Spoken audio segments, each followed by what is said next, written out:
नमस्ते एवरीवन, स्वागत है आप सभी का आपके अपने educational platform the content cloud पर। आज के इस सेशन में हम सभी करेंगे फास्टेस्ट रिवीजन आपके जीके के जनरल नॉलेज से रिलेटेड कुछ महत्वपूर्ण प्रश्नों का। इसमें आपके 100+ क्वेश्चंस डिस्कस होंगे। ये आपके लिए एक महत्वपूर्ण वीडियो है, वीडियो को एंड तक ज़रूर देखिएगा। बढ़ते हैं अपने क्वेश्चन नंबर 1 की ओर। फर्स्ट क्वेश्चन है, सैयद अहमद बरेलवी किस मुस्लिम सुधार आंदोलन के संस्थापक थे? अगर आप चैनल पर पहली बार विजिट कर रहे हैं तो चैनल से जुड़ना बिल्कुल ना भूलें। एंड यूपी पुलिस की प्लेलिस्ट और प्रैक्टिस सेट सॉल्व करना बिल्कुल ना भूलें। आपका अच्छे से रिवीजन हो जाएगा एग्ज़ाम से पहले। इस क्वेश्चन का करेक्ट आंसर हो जाएगा 4th ऑप्शन। बढ़ते हैं अगले प्रश्न की ओर। क्वेश्चन नंबर 2 है, श्री नारायण गुरु ने जाति समानता आंदोलन की शुरुआत क्यों की? केरल, कर्नाटक और महाराष्ट्र को बढ़ावा देने के लिए, एक ईश्वर के विचार को बढ़ावा देने के लिए, जाति विविधता के विचार को समर्थन देने के लिए, या फिर पश्चिमी शिक्षा को बढ़ावा देने के लिए? श्री नारायण गुरु ने जाति समानता आंदोलन की शुरुआत क्यों की? करेक्ट आंसर हो जाएगा 2nd ऑप्शन, एक ईश्वर के विचार को बढ़ावा देने के लिए। बढ़ते हैं अगले प्रश्न की ओर। क्वेश्चन नंबर 3 है, निम्नलिखित में से किसने शुद्धि आंदोलन शुरू किया? शुद्धि आंदोलन की शुरुआत किसने करी? B.R. अम्बेडकर, ज्योतिबा राव, गोविंद राव फुले, स्वामी दयानंद सरस्वती, या फिर रामकृष्ण परमहंस? क्या होगा correct answer? Correct answer is option number 3, Swami Dayanand Saraswati. Next question है, क्वेश्चन नंबर 4 है, वेदों की ओर लौटो किस सुधार आंदोलन का नारा था? वेदों की ओर लौटो किस सुधार आंदोलन का नारा था? बताना है आप सभी को। आर्य समाज, ब्रह्म समाज, प्रार्थना समाज, या फिर देव समाज? वेदों की ओर लौटो का नारा आपका आर्य समाज द्वारा दिया गया, राइट। एंड 1875 में स्वामी दयानंद सरस्वती द्वारा ये एक हिंदू सुधार आंदोलन था। बढ़ते हैं अगले प्रश्न की ओर। क्वेश्चन है, निम्नलिखित में से किसकी स्थापना गोपाल कृष्ण गोखले ने की थी? जमींदारों का समाज, भारतीय समाज के सेवक, बॉम्बे प्रेसिडेंसी एसोसिएशन, या फिर पूना सार्वजनिक सभा?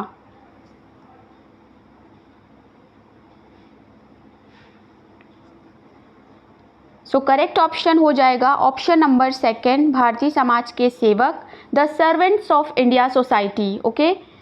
गोपाल कृष्ण गोखले ने स्थापना की थी। बढ़ते अगले प्रश्न की ओर।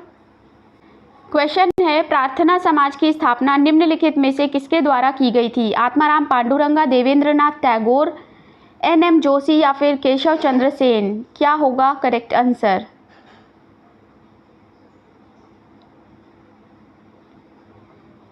प्रार्थना समाज की स्थापना आत्माराम पांडुरंगा ने 1876 में बॉम्बे में की थी। ऑप्शन नंबर 1 करेक्ट आंसर हो जाएगा। नेक्स्ट है, क्वेश्चन नंबर 7 है, ब्रिटिश भारतीय साम्राज्य की राजधानी को कलकत्ता से दिल्ली स्थानांतरित कब किया गया था? 1911, 1905, 1907, 1909?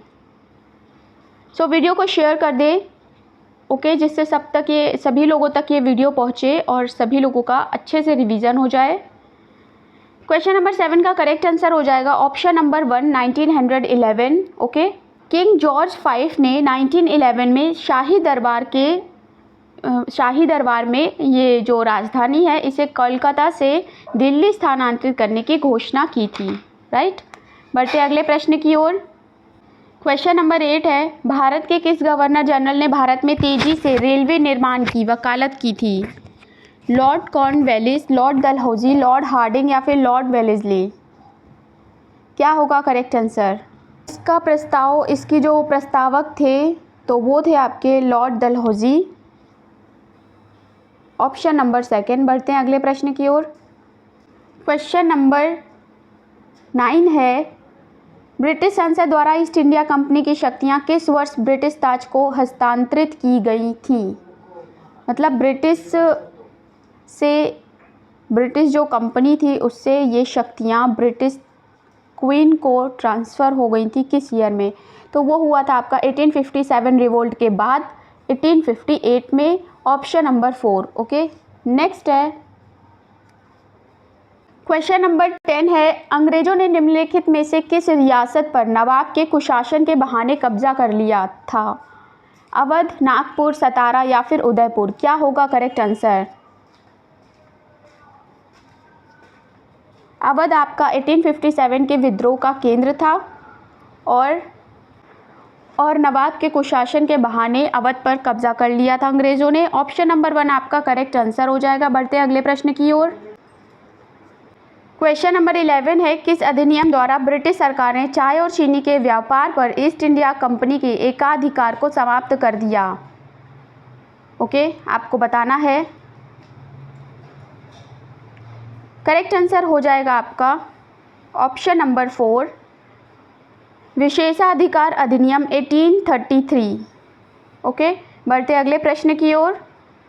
शुजा-उद-दौला और शाह आलम ने रॉबर्ट क्लाइव के साथ इलाहाबाद में कब संधि की?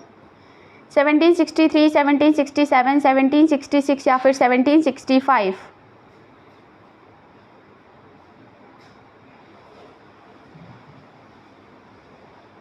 तो इलाहाबाद की संधि 1765 में शुजा-उद-दौला और शाह आलम द्वितीय ने रॉबर्ट क्लाइव के साथ मिलकर ब्रिटिश शासन की शुरुआत के लिए हस्ताक्षर किए थे। ओके, सो 4th ऑप्शन आपका करेक्ट आंसर हो जाएगा। क्वेश्चन नंबर 13 है, निम्नलिखित यूरोपीय यात्रियों में से कौन कभी यूरोप नहीं लौटा और भारत में ही बस गया? चारों ऑप्शंस में से बताना है आपका कौन सा करेक्ट आंसर होगा।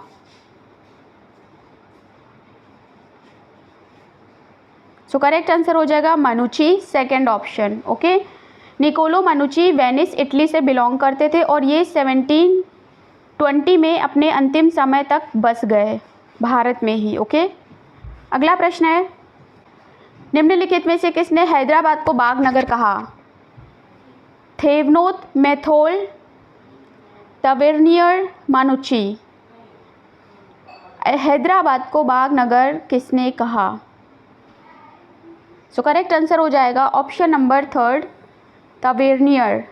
ओके, अगला सवाल है, क्वेश्चन नंबर 15 है, किस विदेशी यात्री को मध्यकालीन यात्रियों को राजकुमार के रूप में जाना जाता था? Marco Polo, captain William Hawkins, फायान या फिर ऑप्शन नंबर 4, फ्रैंकोइस बर्नियर? क्या होगा करेक्ट आंसर?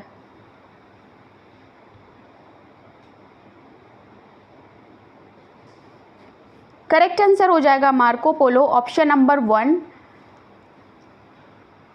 अपनी पुस्तक द बुक ऑफ सेर मार्को पोलो में भारतीय भूगोल और आर्थिक इतिहास का वर्णन किया है। बुक का नाम याद रखिएगा, द बुक ऑफ सेर Marco Polo. Okay, correct option हो जाएगा ऑप्शन नंबर 1। बढ़ते हैं अगले क्वेश्चन की ओर।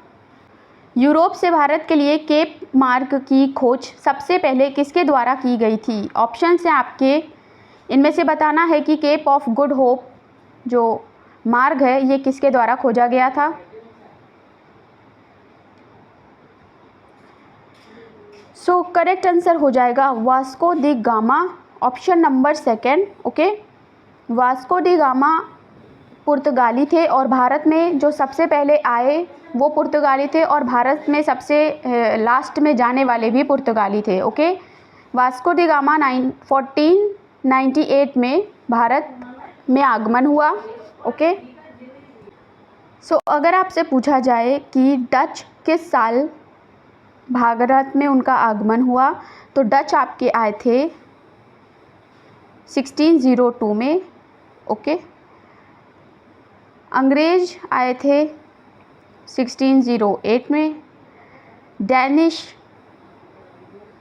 आए थे 1616 में। ओके, और फ्रेंच का भारत आगमन हुआ था 1664 में। सो पुर्तगाली आपके यानी डच जो पुर्तगाली थे वो भारत सबसे पहले आए थे 1498 में और सबसे लास्ट में वो ही गए थे।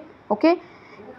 अगले प्रश्न है, क्वेश्चन नंबर 17 है, निम्नलिखित में से कौन सा विदेशी यात्री मोरक्को का था और उसने रिहला लिखी थी?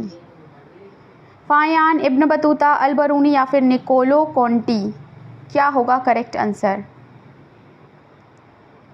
सो मोरक्को से थे और रिहला लिखी थी बुक। करेक्ट आंसर हो जाएगा Ibn Battuta, second option. Okay. अगला सवाल है, क्वेश्चन नंबर 18 है, तहकीके हिंद पुस्तक के लेखक कौन हैं? जियाउद्दीन बरनी, अमीर खुसरो, अल बरूनी या फिर अब्दुल रज़ाक? कौन है करेक्ट लेखक का नाम? बताना है आप सभी को। करेक्ट आंसर हो जाएगा Al Biruni, third option. Next question is question number 19 है, बाबर ने निम्नलिखित में से किस भाषा में तुजुके बाबरी लिखी? अफ़गानी, उर्दू, तुर्की या फिर फ़ारसी? क्या होगा करेक्ट आंसर? करेक्ट आंसर हो जाएगा option number third. Okay. Tuzuk-e Babri, जो कि बाबर की आत्मकथा है, तुर्की भाषा में लिखी गई है। अगला सवाल है, क्वेश्चन है, हड़प्पा स्थल किस नदी के तट पर स्थित है? सरस्वती, सिंधु, ब्यास या फिर रावी? हड़प्पा स्थल किस नदी के तट पर स्थित है?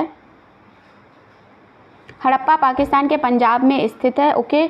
और नदी है आपकी रावी। ऑप्शन नंबर 4 आपका करेक्ट आंसर हो जाएगा। बढ़ते अगले प्रश्न की ओर, भीमबेटका की गुफाएं निम्नलिखित में से किस राज्य में स्थित हैं? मध्य प्रदेश, राजस्थान, हरियाणा, गुजरात? करेक्ट आंसर हो जाएगा Madhya Pradesh, option number 1। Next question है, भारत वंश के नाम पर ही भारत का नाम भारत पड़ा, निम्नलिखित में से किस वेद में सबसे पहले इस वंश का उल्लेख मिलता है? अथर्ववेद, यजुर्वेद, सामवेद और ऋग्वेद? ओके। क्या होगा करेक्ट आंसर? बताना है आप सभी को। जो हिंदू धर्म है, सनातन धर्म की प्राचीन पवित्र पुस्तक को वेद कहा जाता है। वेद का आपका अर्थ होता है ज्ञान। ओके। कई बार ये प्रश्न आपसे पूछा जाता है, वेद का अर्थ होता है ज्ञान। ओके। 4 अलग अलग प्रकार के वेद होते हैं, जिसमें पहला ऋग्वेद होता है। ये चारों वेदों में सबसे पुराना है। ओके। नेक्स्ट है आपका यजुर्वेद, फिर आता है सामवेद और फिर अथर्ववेद। ओके। सो इस क्वेश्चन का करेक्ट आंसर हो जाएगा ऋग्वेद, ऑप्शन नंबर 4। ओके। अगला सवाल है, क्वेश्चन नंबर 23 है, निम्नलिखित में से किसे भारत के सभ्यता इतिहास में नया पाषाण युग के रूप में भी जाना जाता है? अनुपुरा पाषाण युग, मध्य पाषाण युग, पुरा पाषाण युग, नव पाषाण युग? ऑप्शन नंबर 4 नव पाषाण या नियोलिथिक एज आपका करेक्ट आंसर हो जाएगा। अगला सवाल है, क्वेश्चन नंबर 24 है, ऋग्वेद में सर्वाधिक सूक्त किस वैदिक देवता को समर्पित हैं? सो करेक्ट आंसर क्या होगा? अग्नि, इंद्र, वरुण, आदित्य? सो सबसे महत्वपूर्ण देवता इंद्र थे, जिन्हें ऋग्वेद में पुरंदर के रूप में भी जाना जाता है। ओके। पुरंदर नाम से भी आपको देखने को मिलेगा, इंद्र का ही नाम है। 255 टोटल सूक्त हैं जो वो आपके इंद्र को समर्पित हैं। करेक्ट आंसर हो जाएगा ऑप्शन नंबर 2 इंद्र। ओके। अगला सवाल है, उत्तर प्रदेश में ताम्रपाषाण काल के प्रमाण कहाँ मिले हैं? प्रयागराज, सहारनपुर, लखनऊ, आजमगढ़, मेरठ, सहारनपुर या फिर सहारनपुर और प्रयागराज? उत्तर प्रदेश में ताम्रपाषाण युग के प्रमाण मेरठ और सहारनपुर से प्राप्त हुए हैं। ओके। बढ़ते हैं अगले क्वेश्चन की ओर, भारत का सबसे बड़ा हड़प्पा स्थल कौन सा है? हड़प्पा, कालीबंगा, राखीगढ़ी या फिर मोहनजोदड़ो? पूरा डेडिकेटेड वीडियो पड़ा है सिविलाइजेशंस का, अगर आपने नहीं देखा है तो ज़रूर देखिएगा। ओके। तो भारत का सबसे बड़ा हड़प्पा स्थल जो है वो हरियाणा के राखीगढ़ी में है। ओके। सो राखीगढ़ी आपका करेक्ट आंसर हो जाएगा। ये आपका मोहनजोदारो सिंध जो पाकिस्तान में है, ये उससे भी बड़ा स्थल है। ओके, याद रखिएगा। अगला सवाल है, क्वेश्चन नंबर 27 है, निम्नलिखित में से किस वेद को गीतों की पुस्तक, मंत्रों का वेद या गीतों का योग भी कहा जाता है? यजुर्वेद, ऋग्वेद, अथर्ववेद और सामवेद।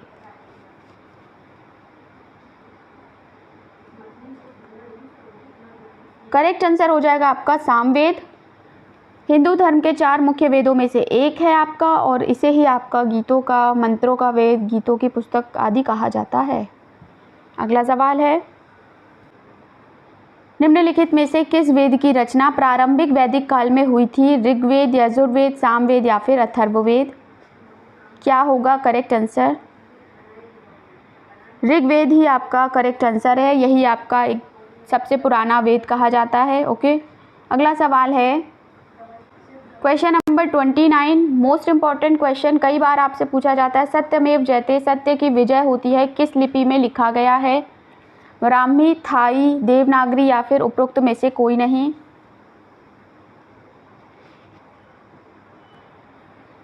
सत्यमेव जयते एक संस्कृत वाक्यांश है, ओके, जिसका अर्थ आपका होता है केवल सत्य की विजय होती है। ओके, सो ये आपका देवनागरी लिपि में लिखा गया है। ऑप्शन नंबर 3 करेक्ट आंसर हो जाएगा। देवनागरी लिपि की बात करें तो यह भारत की सबसे अधिक प्रयुक्त की जाने वाली लिपियों में से एक है। थाई लिपि आपकी थाईलैंड में प्रयुक्त एक लिपि है, और ब्राह्मी लिपि एक प्राचीन लिपि है जो देवनागरी सहित कई आधुनिक भारतीय लिपियों का मूल रूप है। ओके, बढ़ते अगले प्रश्न की ओर। क्वेश्चन नंबर 30 है, निम्नलिखित में से किस मगध सम्राट ने अंग को अपने साम्राज्य में मिला लिया? अंग एक जो महाजनपदों में से एक था। ओके, सो करेक्ट आंसर होगा बिंबिसार, ऑप्शन नंबर 2। बढ़ते हैं अगले प्रश्न की ओर। क्वेश्चन नंबर 31 है, बौद्ध ग्रंथ अंगुत्तर निकाय में 6ठी शताब्दी ईसा पूर्व के कितने महाजनपदों तथा गणराज्यों का उल्लेख मिलता है?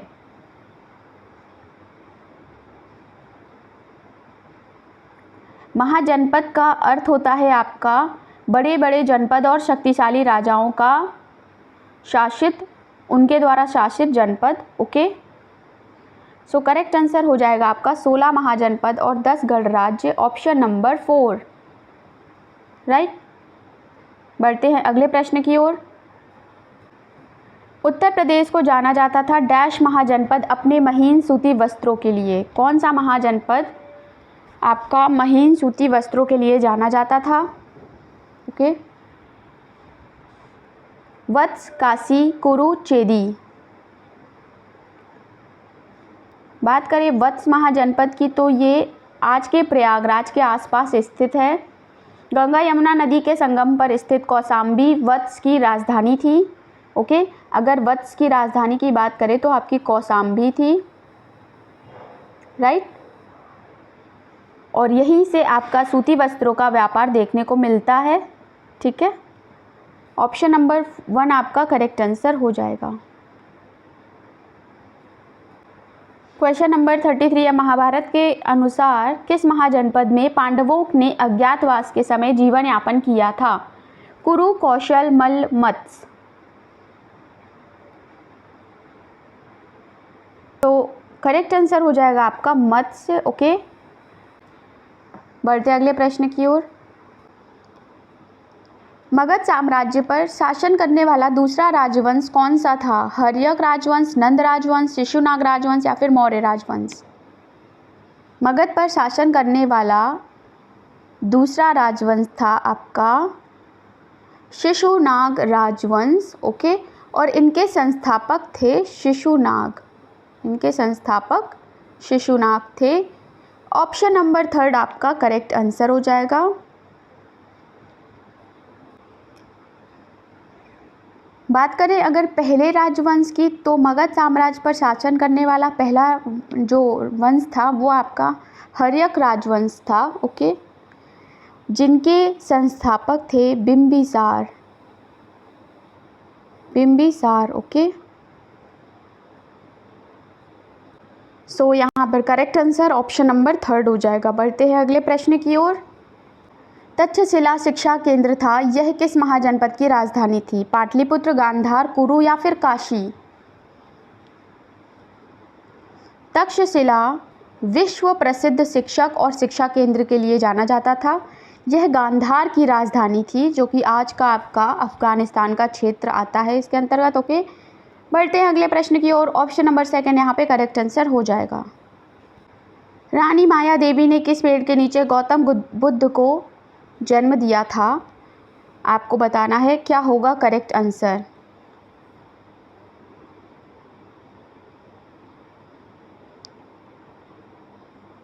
करेक्ट आंसर हो जाएगा साल के पेड़। ओके, साल के पेड़ के नीचे।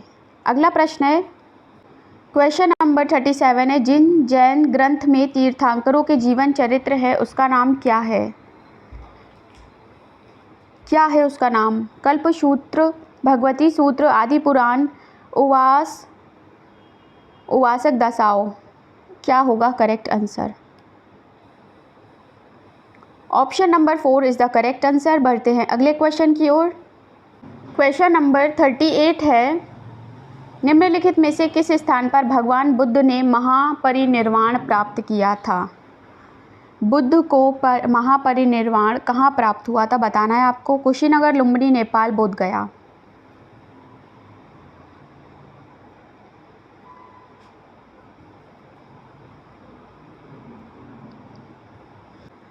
महात्मा बुद्ध के जन्म स्थान की बात करें तो वो है आपका लुम्बिनी, जो आज के नेपाल में स्थित है। ओके, नेक्स्ट आपका है कि आपसे प्रश्न पूछा जाता है कि प्रथम उपदेश कहाँ दिया, तो वो आपका दिया था सारनाथ में। नेक्स्ट है क्वेश्चन पूछा जाता है कि आपका किस स्थान पर बुद्ध को महापरिनिर्वाण प्राप्त हुआ, तो वो था आपका कुशीनगर, जो आज के उत्तर प्रदेश में स्थित है। ओके, सो ऑप्शन नंबर 1 आपका करेक्ट आंसर हो जाएगा। बढ़ते हैं अगले प्रश्न की ओर। अगला प्रश्न है, जैन दर्शन के अनुसार निम्नलिखित में से कौन जिन शब्द का सबसे अच्छा वर्णन करता है? ओके, सो अगर आप चैनल पर न्यू हैं तो चैनल से जुड़ जाएं, वीडियो को शेयर करना बिल्कुल भी ना भूलें। ओके, ये जो भी आपका जीके से रिलेटेड क्वेश्चंस हैं, ये आपके यूपी पुलिस के साथ साथ जो भी उत्तर प्रदेश के स्टेट एग्ज़ाम होते हैं, आरओ हो गया आपका, जिनमें भी जीके पूछा जाता है, जनरल नॉलेज, उन सभी के लिए महत्वपूर्ण है। ओके, सो शेयर कर दें जिससे औरों तक भी ये वीडियो पहुँचे। ऑप्शन आपको दिए गए, योग्य, विजेता, भ्रूण से मुक्त या फिर भगवान। क्या होगा करेक्ट आंसर? जिनका आपका अर्थ होता है विजेता। ओके, जैन या जैना का अर्थ होता है जीना का अनुयायी। जैन शब्द आपका जिन शब्द से आया है, जिसका अर्थ होता है विजेता। राइट, बढ़ते हैं अगले प्रश्न की ओर। गौतम बुद्ध ने उत्तर प्रदेश के किस स्थान पर अपने सर्वाधिक उपदेश दिए थे? करेक्ट आंसर हो जाएगा श्रावस्ती। अगला सवाल है, दक्षिण भारत में जैन धर्म की शुरुआत करने का श्रेय किस जैन संत को दिया जाता है? क्या होगा correct answer? Bhadrabahu correct answer हो जाएगा। ओके, दक्षिण भारत में जैन धर्म की शुरुआत का श्रेय इन्हीं को जाता है। अगला सवाल है, डैश बौद्ध धर्म में भिक्षुणी बनने वाली प्रथम महिला थी, कौन थी? सो बुद्ध की पालक माँ महाप्रजापति गौतमी भिक्षुणु के रूप में नियुक्त होने वाली पहली आपकी महिला थी। Okay, option number 3 correct answer हो जाएगा। बढ़ते हैं अगले प्रश्न की ओर। क्वेश्चन नंबर 43 है, मौर्योत्तर काल में स्तूप वास्तुकला निम्नलिखित में से किस धर्म या मान्यता से संबंधित है? ईसाई धर्म, बौद्ध धर्म, जैन धर्म या फिर हिंदू धर्म। सो स्तूप एक टीले जैसी डोम शेप स्ट्रक्चर होता है, जिसमें आपके प्रार्थना कक्ष, मंदिर आदि होते हैं। ओके, सो ये आपका बौद्ध धर्म से रिलेटेड है। बढ़ते हैं अगले प्रश्न की ओर। क्वेश्चन नंबर 44 है, कदम्ब वंश के संस्थापक मयूर शर्मन वर्ण के थे, किस वर्ण के थे आपको बताना है, शूद्र, ब्राह्मण, क्षत्रिय या फिर वैश्य।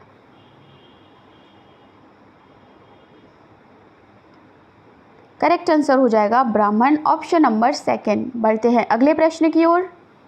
क्वेश्चन है, निम्न में से कौन पाटलिपुत्र में स्थानांतरित होने से पहले कई वर्षों तक मगध की राजधानी थी। मगध की राजधानी पहले कौन सी थी ये बताना है। ओके, पटना, गया, नालंदा या फिर राजगृह। सो पहली राजधानी थी राजगृह, ओके, जिसे आज राजगीर कहते हैं। बाद में हो गई पाटलिपुत्र, पाटलिपुत्र जिसे आज का पटना कहते हैं। ठीक है, सो करेक्ट आंसर हो जाएगा आपका ऑप्शन नंबर 4। बढ़ते हैं अगले प्रश्न की ओर। मेगास्थनीज द्वारा उल्लेखित एस्ट्रोनोमोई अधिकारी का संबंध किससे था। नगर, जिले, ग्राम, प्रमुख पुजारी, क्या थे वो। करेक्ट आंसर हो जाएगा नगर के अधिकारियों से। ओके, मेगास्थनीज के बारे में बात करें तो ये एक राजदूत था। ग्रीक शासक सेल्यूकस निकेटर द्वारा चंद्रगुप्त मौर्य के दरबार में भेजा गया था और इनकी पुस्तक जो महत्वपूर्ण है, बहुत बार पूछी जाती है, उसका नाम है इंडिका। ओके, सो बढ़ते हैं अगले प्रश्न की ओर। क्वेश्चन है, निम्न में से किस लेखक ने राष्ट्रकूट साम्राज्य के समाज पर व्यापक रूप से लिखा है। राष्ट्रकूट साम्राज्य समाज के ऊपर किसने लिखा है। अल मसूदी, इब्न बतूता, फारिस या फिर Abdul Razzaq. So correct answer हो जाएगा ऑप्शन नंबर 1 अल मसूदी। बढ़ते हैं अगले प्रश्न की ओर। नज़्मनामा किस हिंदू ग्रंथ का फारसी अनुवाद है। रामायण, महाभाष्य, महाभारत या फिर अष्टाध्यायी। क्या होगा करेक्ट आंसर आपको बताना है। ओके, सो करेक्ट आंसर हो जाएगा आपका ऑप्शन नंबर 3 महाभारत। महाभारत का फारसी अनुवाद रज़्मनामा है।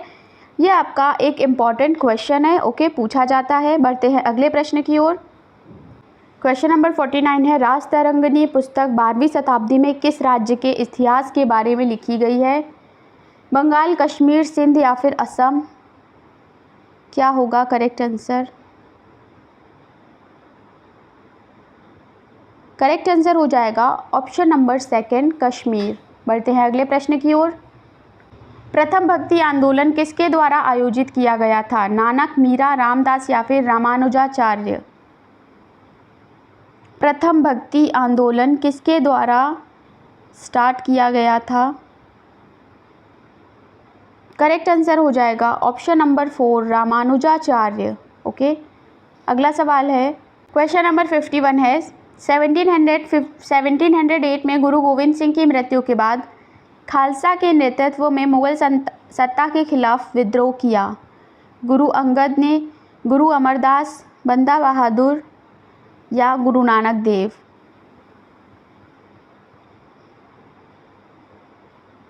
करेक्ट आंसर हो जाएगा आपका ऑप्शन नंबर 3 बंदा बहादुर। बढ़ते हैं अगले प्रश्न की ओर। क्वेश्चन है, कौन से हिंदू संत के हिंदू और मुस्लिम दोनों शिष्य के रूप में थे। दोनों ही उनके शिष्य के रूप में थे। चैतन्य, रामानंद, रविदास या फिर तुकाराम। सो करेक्ट आंसर हो जाएगा आपका रामानंद। बढ़ते हैं अगले प्रश्न की ओर। क्वेश्चन है, निम्नलिखित में से कौन से भक्ति संत कृष्ण उपासक नहीं थे। वल्लभाचार्य, मीराबाई, सूरदास या फिर रामानंद। कृष्ण के नहीं, सीता और राम के उपासक थे आपके, नाम है रामानंद। ऑप्शन नंबर 4 आपका करेक्ट आंसर हो जाएगा। बढ़ते हैं अगले प्रश्न की ओर। भक्ति आंदोलन में शैववाद को क्या कहा जाता था। नैनार, वली, बोधिसत्व या फिर अलवर। क्या कहा जाता था। करेक्ट आंसर हो जाएगा नैनार। ओके, और वैष्णव को कहा जाता था अलवर। ओके, शैववाद को कहा जाता था Nainar. Option number 1 correct answer हो जाएगा। बढ़ते हैं अगले प्रश्न की ओर। क्वेश्चन नंबर 55 है, भारत के सर्वोच्च न्यायालय द्वारा न्यायाधीशों की नियुक्ति के लिए कॉलेजियम प्रणाली को किस वर्ष अपनाया गया था। सर्वोच्च न्यायालय द्वारा न्यायाधीशों की नियुक्ति के लिए प्रणाली अपनाई गई थी 1993 में? ऑप्शन नंबर 1 करेक्ट आंसर हो जाएगा। बढ़ते हैं अगले प्रश्न की ओर। उच्च न्यायालय का एक अपर न्यायाधीश कितने समय तक पद पर रहता है? 2 वर्ष, 3 वर्ष, 4 वर्ष या फिर 22 वर्ष? करेक्ट आंसर हो जाएगा फर्स्ट ऑप्शन, 2 वर्ष के लिए। ओके, बढ़ते हैं अगले प्रश्न की ओर। क्वेश्चन नंबर 57 है, कौन सा सरकारी निकाय आदर्श वाक् यतो धर्मोस ततोस जया पर काम करता है? भारतीय गणतंत्र, केंद्रीय अन्वेषण ब्यूरो, भारत का सर्वोच्च न्यायालय, अनुसंधान और विश्लेषण स्कंध? क्या होगा करेक्ट आंसर? सो करेक्ट आंसर हो जाएगा भारत का सर्वोच्च न्यायालय, ऑप्शन नंबर 3। नेक्स्ट क्वेश्चन है,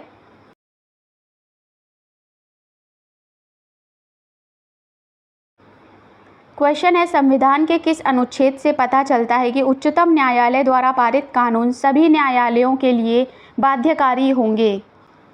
किस आर्टिकल के थ्रू ये पता चलता है आपको बताना है।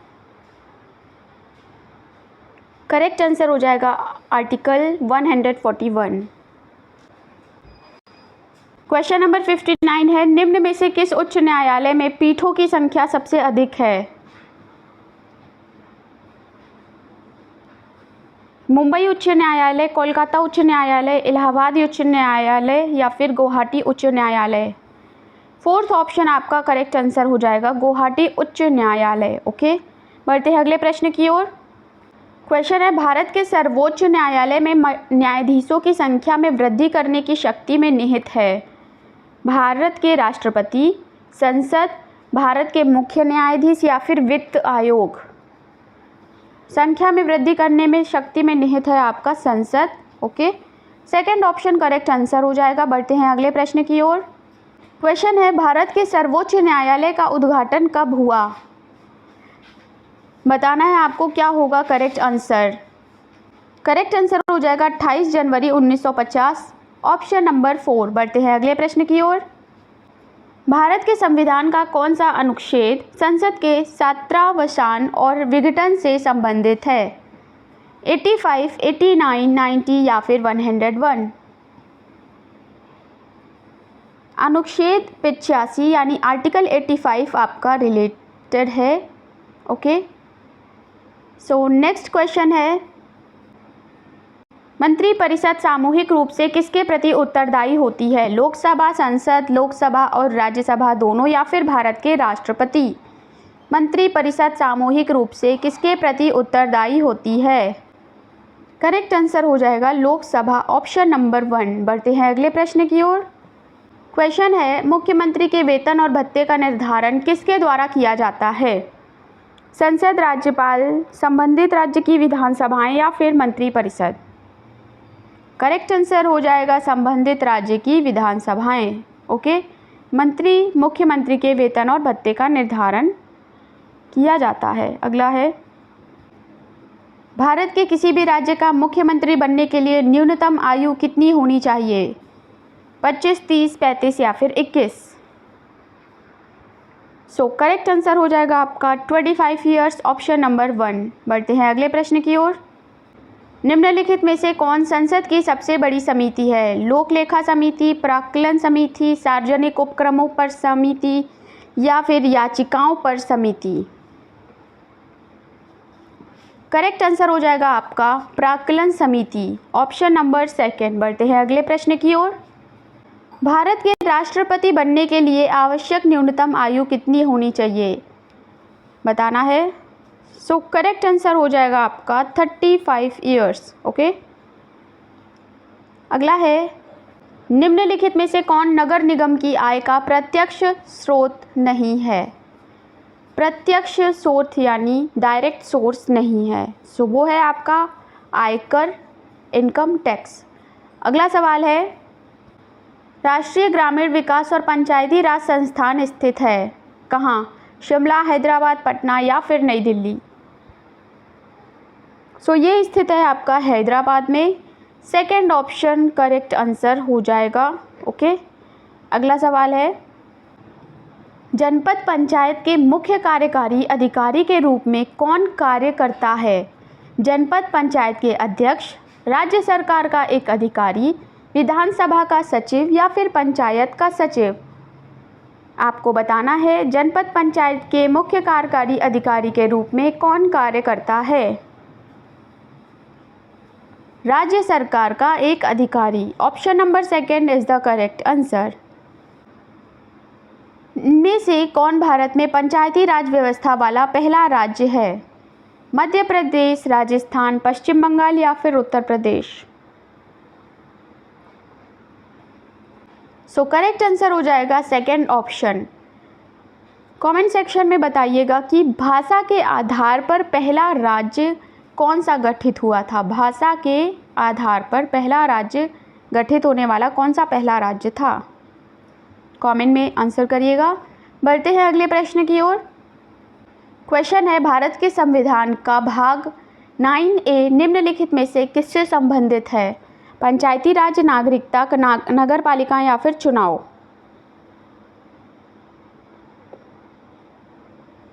सो करेक्ट आंसर हो जाएगा नगर पालिकाएं। ओके, बढ़ते हैं अगले प्रश्न की ओर। वीडियो को ज़्यादा से ज़्यादा शेयर कर दें। क्वेश्चन नंबर 73 है, पंचायती राज संस्थाएं किसके अंतर्गत अस्तित्व में आई थीं? सो ये आई थी आपके 73वें और 74वें संशोधन अधिनियम के अंतर्गत। Okay, fourth option is the correct answer. अगला क्वेश्चन है, लोक सेवा आयोग का सदस्य कितने वर्षों के लिए पद ग्रहण करेगा? 7, 5, 3, 6? सो करेक्ट आंसर हो जाएगा option number 4, 6 years. Next question is, Bharat में राष्ट्रीय सुरक्षा सलाहकार का पद किस वर्ष सृजित किया गया था? 2002, 1998, 2004, 1999? क्या होगा करेक्ट आंसर? करेक्ट आंसर है 1998 को ये जो पद है इसे सृजित किया गया था। अगला सवाल है, निम्नलिखित में से कौन से आयोग समिति की सिफारिश पर भारत में अंतर्राज्य परिषद की स्थापना की गई थी? पुंछी आयोग, राजमन्नार आयोग, कोठारी समिति, सरकारिया आयोग? करेक्ट आंसर हो जाएगा ऑप्शन नंबर 4। बढ़ते हैं अगले प्रश्न की ओर। राष्ट्रीय अनुसूचित जाति आयोग का गठन किस वर्ष किया गया था? ऑप्शंस हैं आपके 2002, 2003, 2004 या फिर 2005? राष्ट्रीय अनुसूचित जाति आयोग का गठन हुआ था आपका 2004 को। Okay, third option is the correct answer. अगला है, भारत में उत्तरी क्षेत्रीय परिषद का अध्यक्ष कौन है? भारत के प्रधानमंत्री, भारत के राष्ट्रपति, केंद्रीय गृह मंत्री या फिर वित्त मंत्री? उत्तरी क्षेत्रीय परिषद के अध्यक्ष हैं आपके केंद्रीय गृह मंत्री। Option number 3। बढ़ते हैं अगले प्रश्न की ओर। राष्ट्रीय बाल अधिकार,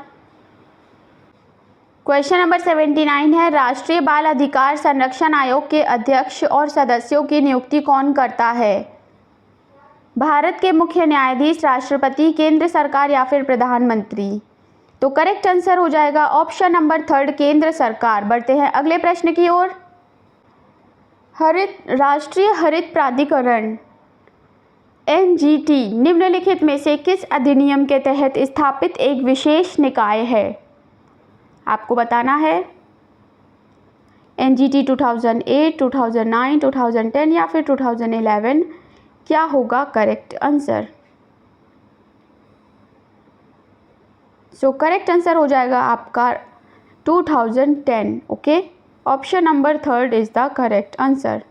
नेक्स्ट क्वेश्चन है, यदि किसी वस्तु की मांग में गिरावट होती है तो संतुलन कीमत में होने की उम्मीद है?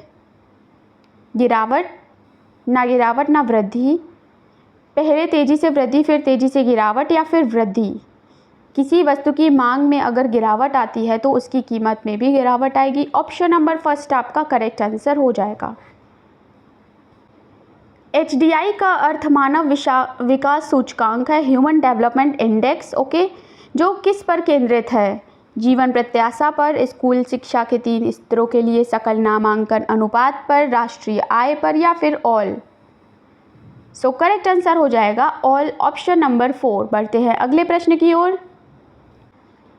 सो बात करें अगर HDI रैंकिंग की इंडिया की, तो आपकी टोटल 193 कंट्रीज़ में इंडिया की रैंक है 134। ओके, नेक्स्ट क्वेश्चन है, विदेश में अपने घरेलू विक्रय मूल्य से कम मूल्य पर सामान बेचने के व्यवसाय को कहा जाता है?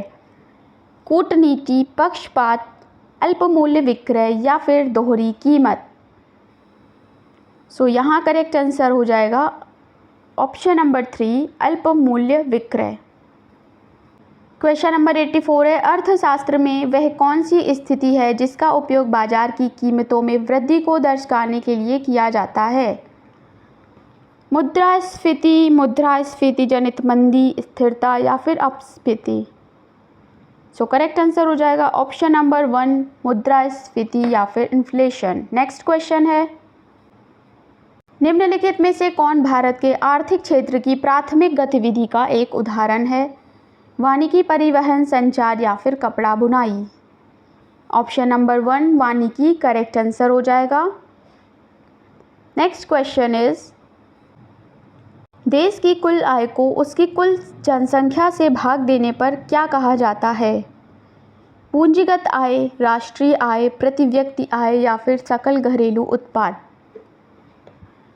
सो करेक्ट आंसर हो जाएगा प्रति व्यक्ति आय, per capita income, option number 3।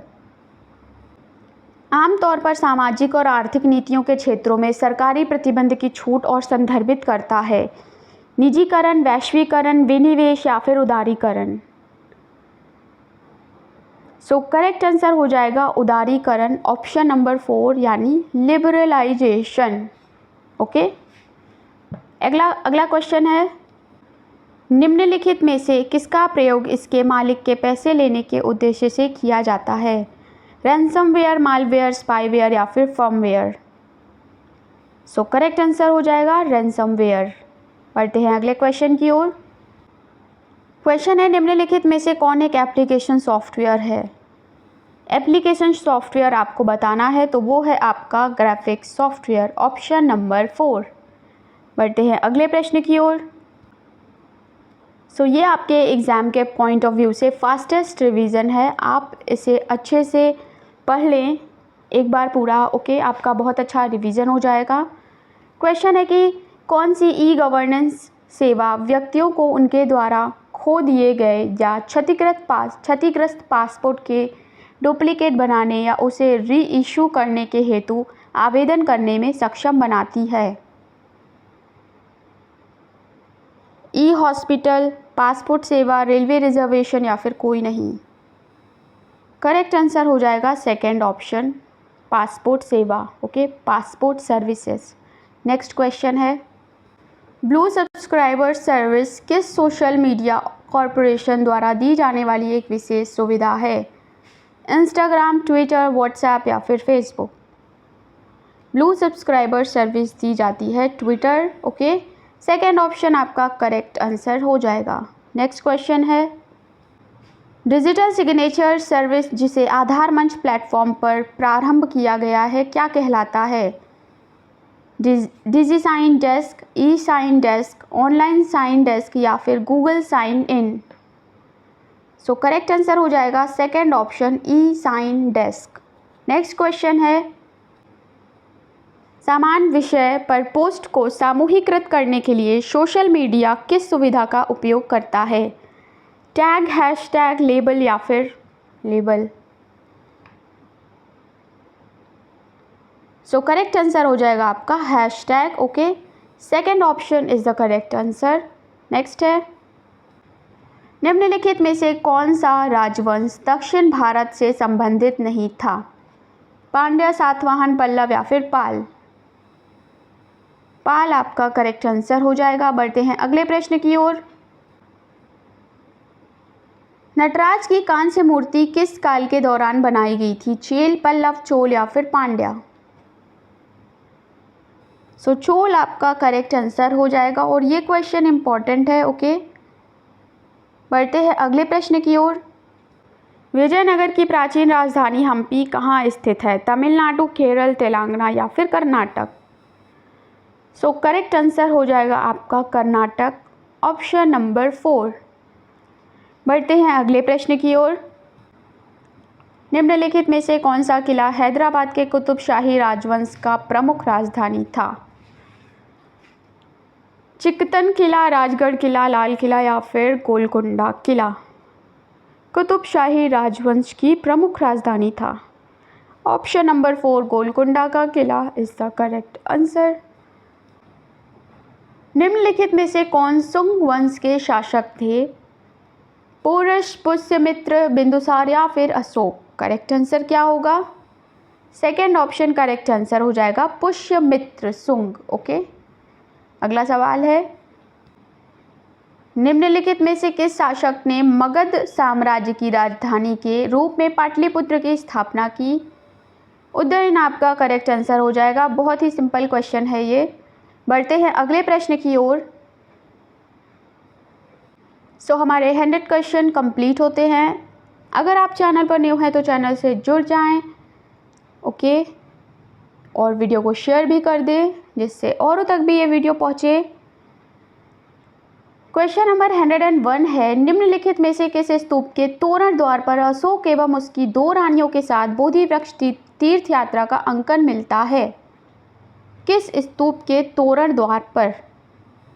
Bharhut, Sanchi, Sonari या फिर सतधारा? सो सांची का स्तूप is the correct answer. Okay, second option. बढ़ते हैं अगले प्रश्न की ओर। हर्षवर्धन और पुलकेशिन द्वितीय के बीच युद्ध किस नदी के तट पर हुआ था? नर्मदा, कृष्णा, गोदावरी या फिर गंगा? सो करेक्ट ऑप्शन हो जाएगा नर्मदा। ओके, अगला सवाल है, रिवर पर अवेलेबल पूरा एक डेडिकेटेड वीडियो है चैनल पर, अगर आपने नहीं देखा है तो उसे ज़रूर देखिएगा।